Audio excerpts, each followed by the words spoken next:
Hello, I'm Stephen Tuum, the President and Vice Chancellor of the University of British Columbia, Canada's global university. The university has more than 40,000 students here in beautiful Vancouver and in the beautiful Okanagan Valley. Ranked as one of the top 40 universities in the world, the University of British Columbia welcomes students and faculty from around the globe.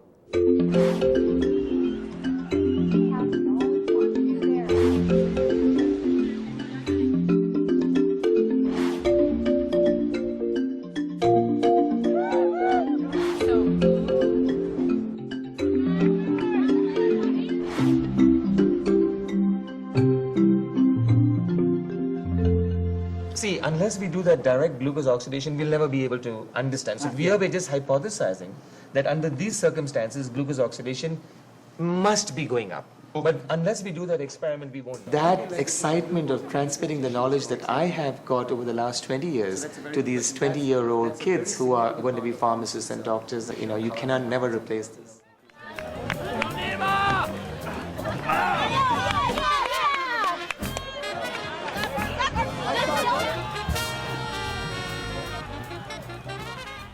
The university exists to teach and also to create new ideas through research. And obviously, students are just quintessential to both of those endeavors. Certainly in my lab, support for those students, the undergraduate and graduate levels, is so key to making this research successful.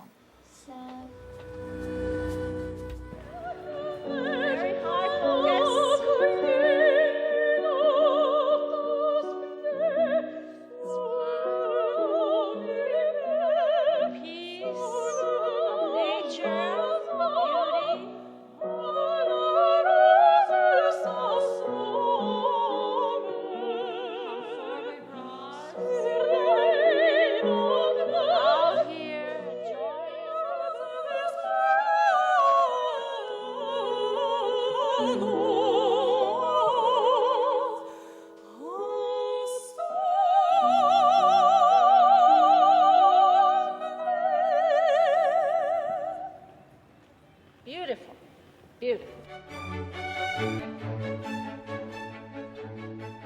At UBC, I'm spending my time divided between teaching and developing new teaching methods and research in how students learn science and applying those ideas and testing them.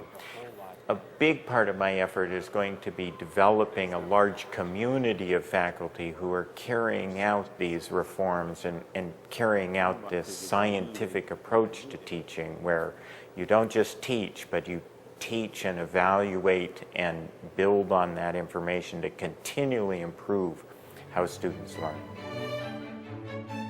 Hi, my name's Nick, and I'm originally from Montreal. I came out to UBC to do my PhD 4 years ago, because UBC has some of the best minds in the country and in the world. And I find I actually need sort of quality time to think. So one of the best ways is to escape out into the endowment lands near UBC. This was when the idea came that we've been working on a vaccine for children, and children vaccines are very technical and difficult to develop. So suddenly sort of the light went on out in the woods there that, gee, well, maybe we should vaccinate cows instead of kids. It'd be a lot faster. We just hadn't thought of it until then. So I came back in record time to UBC, started to look at these things.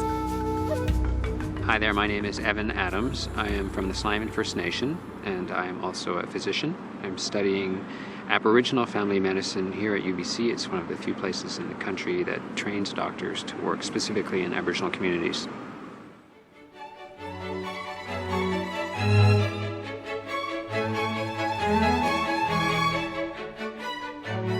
For the past 25 years, the research that I've been carrying out at UBC has involved molecules called the pigments of life. These are highly colored molecules such as chlorophyll that makes plants green and heme that makes your blood red. And so what we have done is to develop porphyrins that naturally accumulate in diseased tissue, so that when we shine light on the diseased tissue, these porphyrins catalyze the destruction of this tissue.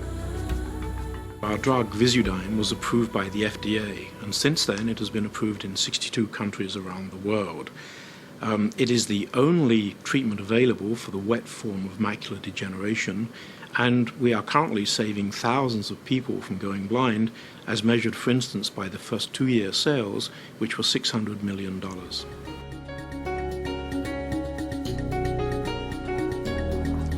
I've taught at UBC for almost 25 years, and I can't imagine any place that I'd rather be. To actually think about living here, where you go to lectures and concerts and use all the recreational facilities. And then when I heard about University Town, a place where people worked and lived together with students and all the academic excitement, it just seemed like the sort of place I would really like to live.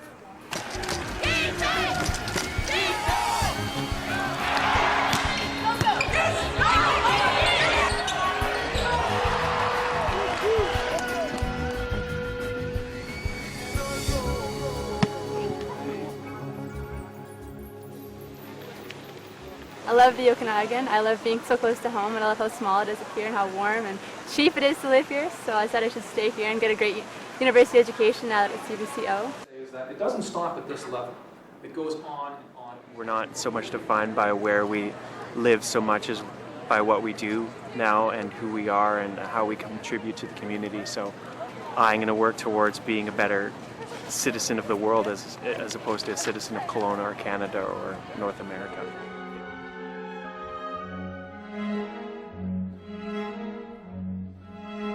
Learning Exchange is an outreach facility in the downtown east side, and it's meant to bring people together from UBC and people in the community. The challenge for anyone, I think, in entering any community, but particularly this one, is building trust with them and being accepted into the community. This is something I could never have learned in the classroom. That's why I think this whole community service learning model really produces knowledge and understanding and can move us into making positive social change.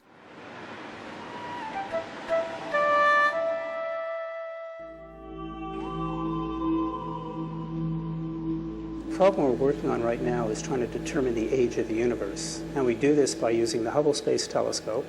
And we use a particular type of star, a star called a white dwarf star. And what a white dwarf star is the burnt-out core of normal stars like the sun. And they cool at a very, very predictable rate. So nature has provided us with these wonderful clocks in space. And the age, in fact, that we've derived seems to be just under 14 billion years. The driver for most astronomers is intellectual curiosity. We want to know what the universe is like around us. We want to know the answer to the fundamental questions which people have thought about since the dawn of history, certainly. The University of British Columbia is in a dynamic city in a growing country.